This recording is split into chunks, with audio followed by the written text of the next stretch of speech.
Hi, I am retired professional triathlete TJ Tollakson, CEO of Dimond Bikes. We are filming again in front of a live studio audience. Yeah. a little more excitement there. Today we are going to talk about TABATA intervals. TABATA, not to be confused with your ciabatta roll. TABATA intervals are actually something that you can use to really boost your fitness, and this is a perfect time of year for a lot of people to start thinking about TABATA intervals. So if you've already ended your season, you've had a little bit of a break, and you're looking to get back into some training, and you're looking for the biggest bang for your buck, you're in luck. TABATA intervals are for you. So what is a TABATA interval? Well, let's start with who is TABATA. Good question, Aguada. So Dr. Izumi Tabata worked with a group of researchers at the National Institute of Fitness and Sport in Tokyo, Japan, and he conducted scientific research on a specific type of high-intensity interval training. Ugh, that just sounds hard. Now, some of you might know that high-intensity interval training is also abbreviated as HIIT, and so Tabata is a specific type of a HIIT workout. Okay, so what did Dr. Tabata do? Well, I'm not that smart to memorize all this stuff. I mean, maybe I could. Maybe I couldn't. So we're gonna read a little bit of this. So, in this 1996 paper, the abstract is, the study consists of 2 training experiments using a mechanically braked cycle ergometer, indoor cycle bike. First, the effect of 6 weeks of moderate intensity endurance training, intensity 70% of your maximal oxygen uptake, 60 minutes in duration, day 1 for 5 days for 1 week. So far, so good. After the training, the anaerobic capacity did not increase significantly, while VO2 max increased from 53 plus or minus 5 milliliters per kilogram per minute to 58 plus or minus 3 milliliters per kilogram per minute. Let's just say VO2 max of 53 plus or minus 5 to a VO2 max of 58. So this is really confusing. Let me read a better summary of what's going on. Tabata and his team conducted research on 2 groups of athletes. The first group trained at a moderate intensity, that's what we're talking about back here, at 70% of maximum oxygen uptake. The second group trained at these high-intensity Tabata intervals. The moderate intensity group worked out for 5 days a week for a total of 6 weeks. Each workout lasted 1 hour. The high-intensity group worked out for 4 days a week for 6 weeks, maybe. The high-intensity group worked out for 4 days a week for 6 weeks, total of 24 workouts. Each workout lasted 4 minutes and 20 seconds. So you have the first group, let's summarize that worked out 5 days a week for 6 weeks, so a total of 30 workouts for an hour apiece. That's 30 hours of exercise, right? Plain and simple. The second group worked out 4 days a week for 6 weeks, 24 workouts, and each workout lasted 4 minutes and 20 seconds. Megan, what's the math on that? 24 times 4 minutes and 20 seconds.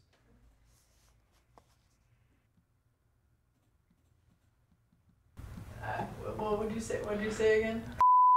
That is, I'll just do the math for you. That is 104 minutes of exercise versus 1,800 minutes of exercise. So huge change in duration of exercise. But you gotta remember, these people doing these Tabata intervals were working out super intense. So what did these workouts entail? The 4 minutes and 20 seconds of exercise was exactly this. It was 20 seconds all out on the bike as hard as they can go, which approximated to about 170% of their functional threshold power, also known as FTP. So at 170%, that's almost as hard as you can go. You probably could reach 200%, but Well, let's stop it at 170. So 170% for 20 seconds all out, then you're taking a 10-second break, going as easy as you want or completely just resting. So you repeat that 8 different times, and the results are absolutely astounding. So let's take a look at the results from this study. So group 1, training for the 30 hours of 70% of their maximum oxygen uptake, increased their VO2 max from 53 plus or minus 5 to 58 plus or minus 3.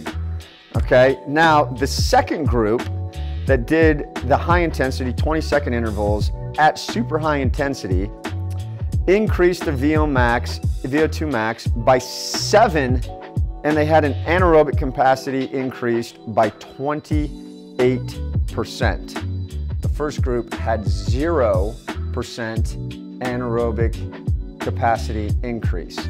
So what does this mean if you're a triathlete? Do you actually need anaerobic capacity if you're a triathlete? Probably not.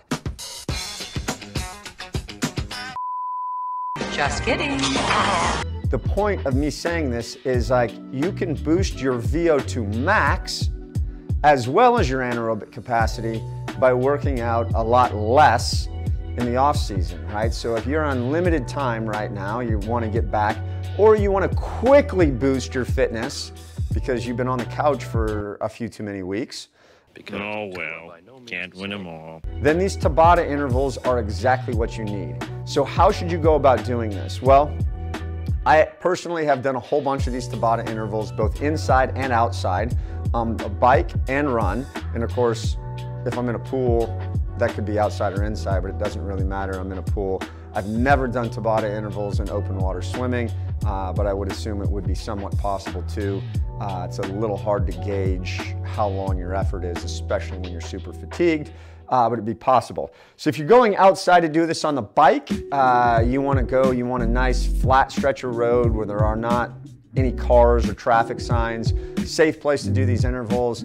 And I can tell you, you will do more power outside doing these than you will inside. And a lot of that has to do with strictly the chain tension on the bike that's very difficult to replicate indoors. So if you go outside to do these, I want you to hit that first interval as hard as you can.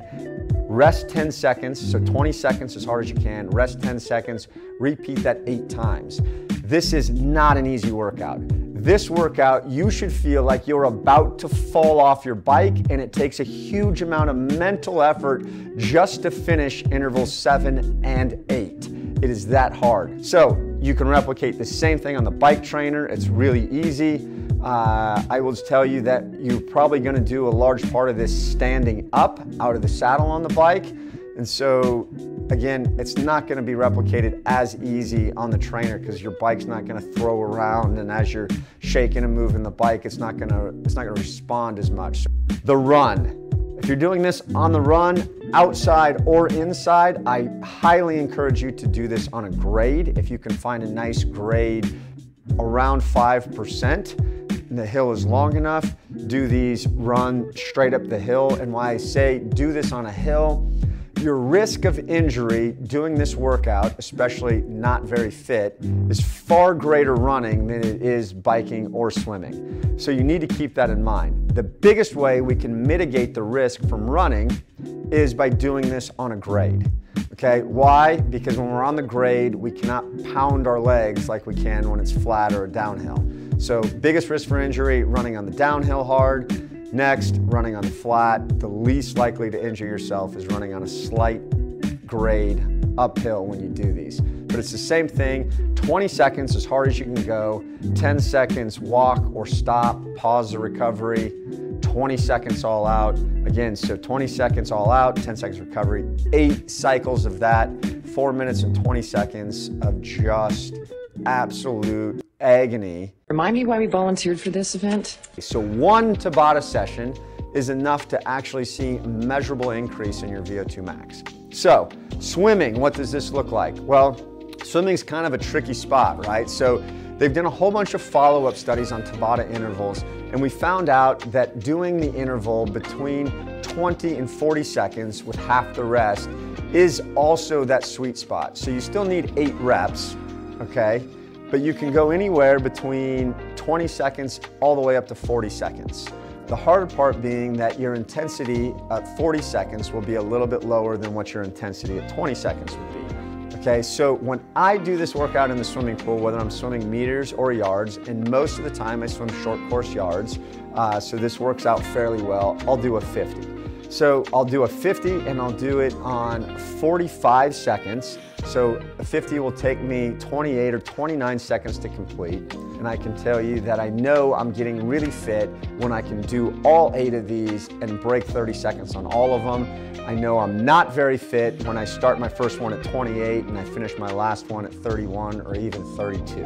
But again, the reason for doing these is it's an immediate increase in your VO2 max. So whatever base fitness level you have, doing this high intensity interval training, specifically the Tabata training, will give you the biggest bang for your buck. We're talking about a workout that lasts 4 minutes and 20 seconds, gives you measurable gains in your VO2 max. Where do I sign up? All right, thanks for tuning in. If you have any questions, you want to see more videos, let me know in the comments and I'm happy to provide them.